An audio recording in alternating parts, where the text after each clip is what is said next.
It was the start of summer, the kind of summer that felt like it would stretch on forever. I had just graduated high school, and for the first time in years, there were no deadlines, no assignments, no rules hanging over my head. Just freedom. My friends and I wanted to make it count, so we planned a trip we'd been talking about since the middle of senior year. We were going to drive out into the Wyoming plateaus and do some rock climbing. Not anything professional, of course, we weren't experts, but enough to feel like we'd pushed ourselves. For us, it was more about tradition than skill. Every year, a group of graduates from our school went out there as a way to mark the beginning of their adult lives. It felt like a rite of passage, and this year it was finally our turn. There were 4 of us, me, my best friend Nick, another close friend named Jack, and Alexandra, who everyone just called Alex. She was the one with the Jeep, which meant she was automatically in charge of driving. That Jeep was her pride and joy.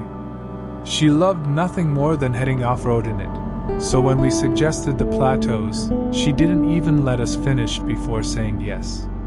She didn't drink, which worked out, because the rest of us had packed a few beers to crack open once we reached the top. We left early in the morning, the kind of morning where the sun looks soft and golden, like it hasn't fully woken up yet. Music blasted from Alex's playlist, windows down, laughter echoing over the highway. For hours it felt like nothing could touch us. We stopped at the Flaming Gorge Lookout first, a place so wide and beautiful it almost looked fake. Standing there, I remember thinking this was exactly what life was supposed to feel like, free and endless. After a while, we packed back into the Jeep and headed further along the highway, looking for a good spot to climb. That's when we spotted it, massive rock formations just off the road, perfect for what we had in mind. Alex pulled into a gravel lot, and we grabbed our backpacks, loading them with water, snacks, and the beers we promised ourselves. The climb wasn't too bad, maybe 15 minutes straight up. Alex led the way since she had the most experience. I followed her, then Nick, with Jack trailing behind. At the top, the view was everything we'd hoped for. You could see for miles in every direction, just endless wilderness, quiet and untouched. We sat there with our drinks, talking, laughing, taking pictures.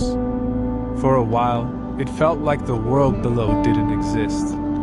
But then something caught my eye. A red pickup truck sped down the highway, too fast for the empty stretch of road it was on. I didn't think much of it at first, but then it screeched to a stop, right in the middle of the lane. I frowned, pointing it out to the others. The truck started reversing slowly, until it turned into the gravel lot where Alex's Jeep was parked. We all went silent, watching. A man got out of the truck. From where we sat, he looked tall, broad-shouldered, but we couldn't see his face. At first, I thought maybe he was another traveler, maybe looking for a place to rest. But then he started circling Alex's Jeep, pressing his face against the windows, pulling at the handles like he was trying to open it. "Hey!" Nick yelled, his voice carrying down the plateau. The man stopped, startled, then tilted his head up at us. He waved, like he wanted to play it off. We laughed nervously, thinking maybe that would be enough. But instead of leaving, he went right back to trying the doors. Jack cupped his hands around his mouth and shouted that we were armed, though of course we weren't. We thought the bluff might scare him away. The man's response froze me where I sat. He shouted back, clear as day, "Me too, kiddo!" And then he lifted something into the air. From the distance it was hard to tell, but it looked like a gun. That was the moment the easy summer day snapped in half. For a second, none of us moved. The 4 of us just sat there on top of the plateau, staring down at this stranger who now held our entire afternoon in his hands. Alex was the first to break the silence. She started screaming at him to back away from the Jeep, her voice shaking with anger more than fear. The rest of us joined in, yelling, throwing curses, trying to sound bigger and braver than we felt. The man didn't flinch. He turned his back to us and rammed his shoulder into the Jeep's window. The sound echoed up the rocks, hollow and sharp. He slammed his elbow next, again and again, until I heard the sickening crack of glass splintering. My heart dropped. "Go!" Alex shouted, already scrambling down the rock. We all followed, moving faster than I thought possible. My hands scraped against the stone, my legs shaking with the effort to get down quickly without tumbling. Every sound seemed magnified, the scuff of shoes on rock, the thud of loose gravel sliding, the pounding in my chest. By the time we hit the ground, the man had managed to smash through the Jeep's side window. He turned, and this time I saw it clearly. He was holding a gun, pointing it right at us. We froze where we stood. My legs wanted to run, but my body wouldn't listen. "Drop your stuff," he barked. His voice was rough, commanding, the kind that didn't leave room for argument. One by one, we pulled out our wallets, our phones, anything we had on us, and tossed them to the ground. None of us dared to say a word. The man walked slowly, almost casually, scooping everything up while keeping the gun trained on us. When he was close enough, I saw his face properly, maybe mid-50s, scraggly beard, sunburnt skin. He looked ordinary in the most unsettling way, like someone you'd never notice if you passed him on the street. He shoved the items into a worn backpack slung over his shoulder, then reached into his pocket and pulled out a knife. Without a word, he crouched and drove the blade into one of Alex's tires. The hiss of air escaping filled the silence. He stood, gave us one last look, then walked back to his truck. No plates, no stickers, nothing that could identify him. He climbed inside and drove off, dust kicking up behind his tires until he was gone, swallowed by the road. For a moment, none of us spoke. Alex's fists were clenched so tight I thought her nails might break skin. "That son of a..." she started, but her voice cracked. She looked at her Jeep, at the shattered glass glinting on the ground, and I could see tears welling up, though she blinked them away. Nick and Jack rushed to the Jeep, checking the damage, trying to see if anything else had been taken. I just stood there, numb. All I could think about was how close we'd come. A gun pointed at us. A man who clearly had no problem using violence. What if he hadn't left? What if he had decided we weren't worth sparing? Jack shook me out of my thoughts. "Help me with the tire," he said, already pulling out the spare from the back. My hands moved automatically, unscrewing bolts, lifting, replacing. It felt mechanical, like I wasn't even in my own body. When we finally got the Jeep back on its wheels, Alex jumped into the driver's seat, slamming the door harder than she needed to. "We're finding him," she said through gritted teeth. She floored it onto the road, following the path the red pickup had taken. But the highway stretched on empty. No sign of him. The desert had swallowed him whole. After half an hour of chasing, Alex's shoulders slumped. She slowed down, pulling over to the side. No one said anything. The air inside the Jeep felt heavy with everything we weren't saying. We eventually made it back to town, silent except for the sound of the engine. At Alex's house, we finally called the police from her mom's phone, giving them every detail we could remember. A man in his 50s, red pickup, no plates, scraggly beard. The officer listened, but I could tell from his tone they didn't expect much. No license plate meant no real trail. After the call, the four of us sat in Alex's living room, the weight of the day pressing down. It was supposed to be the start of something, our summer, our freedom. Instead, it felt like something had been stolen from us. And in a way, it had. I didn't sleep much that night. Every time I closed my eyes, I saw the man's face again, ordinary and cruel, burned into my memory. I kept replaying the way he lifted the gun, the way he didn't even seem nervous pointing it at a bunch of kids. It wasn't desperation, it was confidence. Like he'd done it before and would do it again. The police never called us back. Not the next day, not the week after. At first, I kept expecting an update, some sign that they'd found him, but deep down I knew better. Without plates, without cameras on that empty highway, he had vanished into the cracks of the world. I realized pretty quickly we weren't going to get justice. That left me with fear. Alex tried to act tough. She went about her days like nothing had changed, blasting music from her Jeep after fixing the window, hanging out at the usual spots. But I could see it in her eyes when we were alone. She was more alert now, snapping her head toward every loud sound, checking her rearview mirror too often. Nick joked about it, calling the guy Wyoming's budget villain, trying to laugh it off. But he stopped coming out to late-night hangouts. He always had an excuse, and after a while we stopped asking. Jack buried himself in distractions. If he wasn't working, he was at the gym, running, lifting, pushing himself to exhaustion. I think he figured if he kept moving, the fear wouldn't catch up. As for me, I avoided the plateaus altogether. Every time I thought about going back, my chest tightened. The idea of being that far from help again, of watching another car pull into some empty lot, it was too much. The wilderness that used to feel like freedom now felt like a trap. A couple of weeks passed before something happened that made it all worse. It was a Saturday night. I was sitting in my room, scrolling on my phone, when Alex called me. Her voice was shaking, not with anger this time but with panic.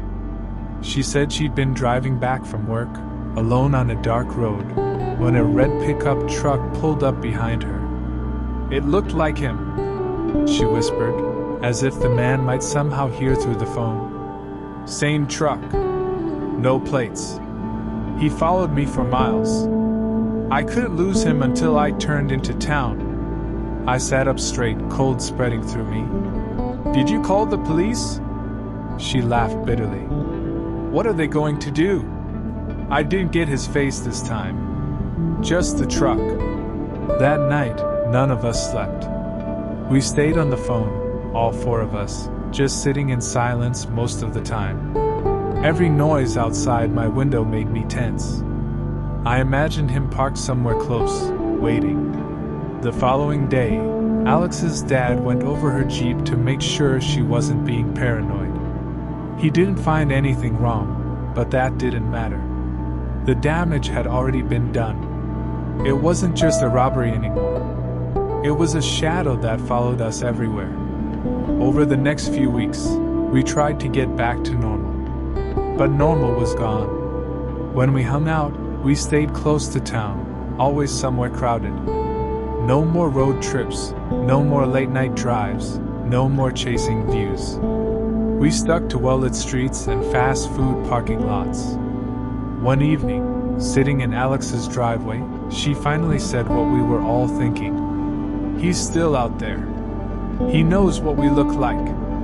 He knows what we drive. If he wanted to find us again, he could." No one disagreed. The thought of that red pickup became a weight I couldn't shake. Every long stretch of road felt dangerous. Every time a truck passed me, I braced myself. It was like waiting for a storm that might never come but knowing it could strike at any second.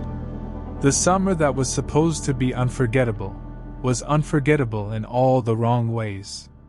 And deep down, I started to wonder if that was his goal all along. Not just to rob us, but to ruin the feeling of safety we'd carried into that summer. And if that was his goal, he had succeeded. By the time August rolled around, the excitement of graduation had completely drained away. Everyone else in our class seemed to be making memories. Beach trips, bonfires, parties, while the four of us carried around something no one else could see. It felt like we had grown older too fast, like that one afternoon had shoved us into a world we weren't ready for. Alex tried to cover it with anger. She kept talking about how she wanted to find the guy, about what she'd do if she ever saw that truck again. But I could tell she wasn't really planning revenge. She was scared, just like the rest of us, and anger was the only way she knew how to keep it from eating her alive. One evening we gathered at Nick's house. His parents were out of town, so it was just the four of us in the living room, pizza boxes on the table, a movie playing quietly in the background. Nobody was paying attention to the screen. Instead, we kept circling back to the same topic: the man, the truck, the way the police had brushed us off. "What if he lives around here?" Jack said finally. He'd been silent most of the night, but when he spoke, it felt heavy, like something that had been sitting on his chest for weeks. Alex snorted. "Wyoming isn't exactly crowded. He could be anywhere." "Yeah, but think about it," Jack pressed. "He didn't just stumble on us by chance. What are the odds? Some random guy with no plates happens to pull into that lot the exact day we're there? What if he was watching the highway, waiting?" The room went quiet. None of us wanted to admit it, but it made sense. Nick shook his head. "If that's true, then he's probably done it before. Maybe even after us." I felt sick. The idea that other people might have gone through the same thing, maybe worse, made me want to crawl out of my own skin. Later that night, after the others left, I lay awake replaying everything again. The man's face, the sound of glass shattering, the way he'd lifted the gun without hesitation. My mind kept circling back to one thing: his confidence. He wasn't clumsy or desperate. He had been calm, experienced, which meant we hadn't been his first victims. A week later, I got my answer. I was scrolling through local news online when I saw a small article buried beneath bigger headlines. It mentioned a robbery that had happened off a highway rest stop. 4 college kids had been held at gunpoint by a man in a red pickup truck.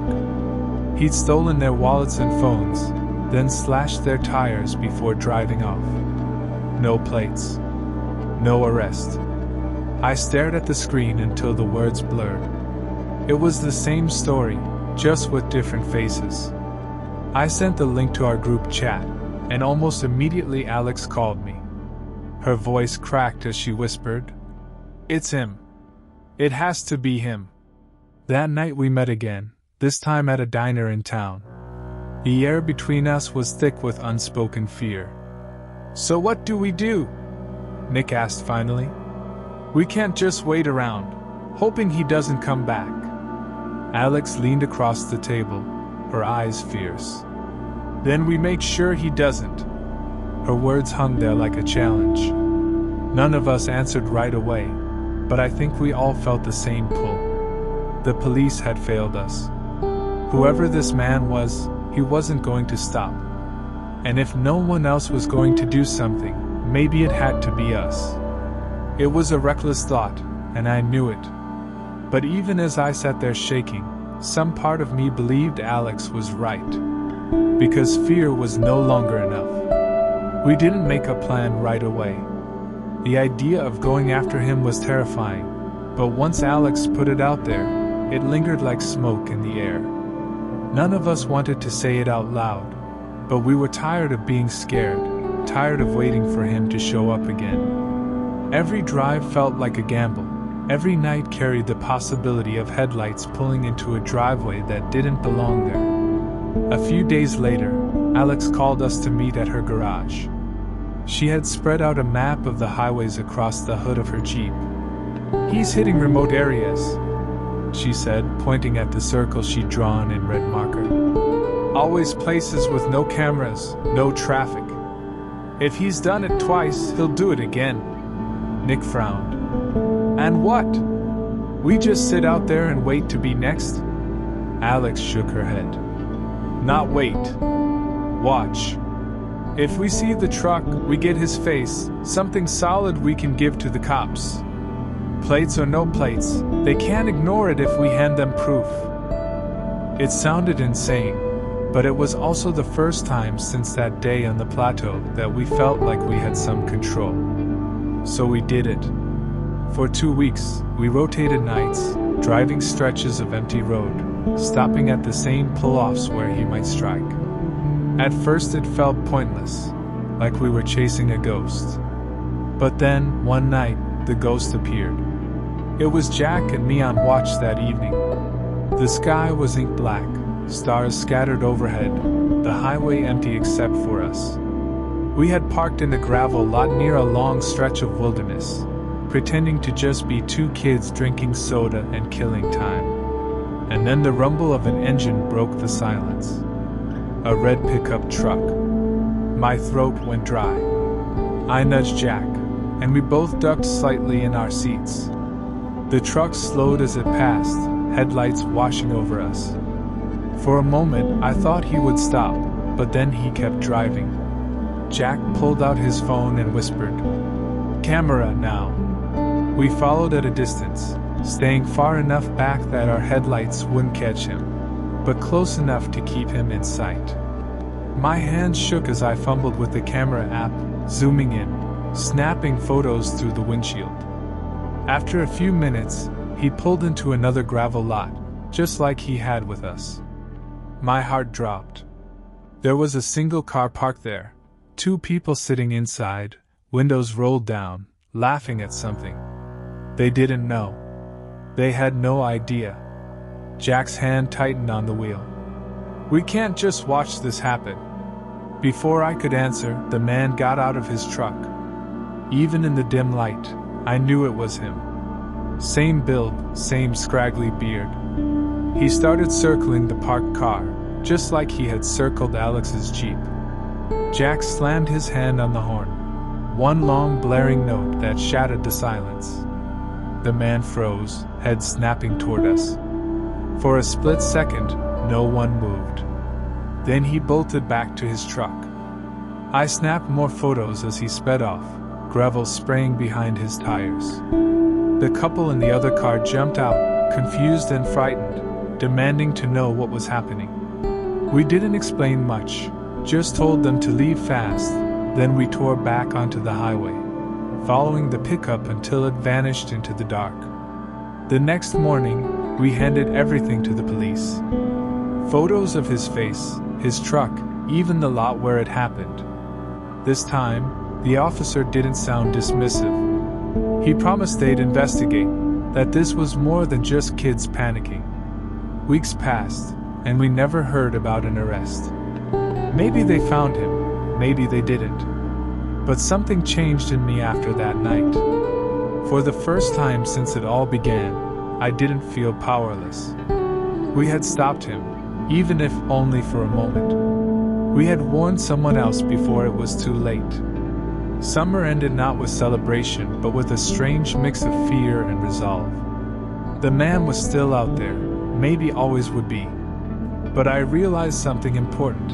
Sometimes survival isn't about erasing the danger. It's about facing it long enough to remind yourself you're not helpless. And even now, years later, every time I see a red pickup on an empty stretch of road, my chest tightens. But then I remember the sound of Jack's horn, the way the man had turned and run. For once, he was the one afraid.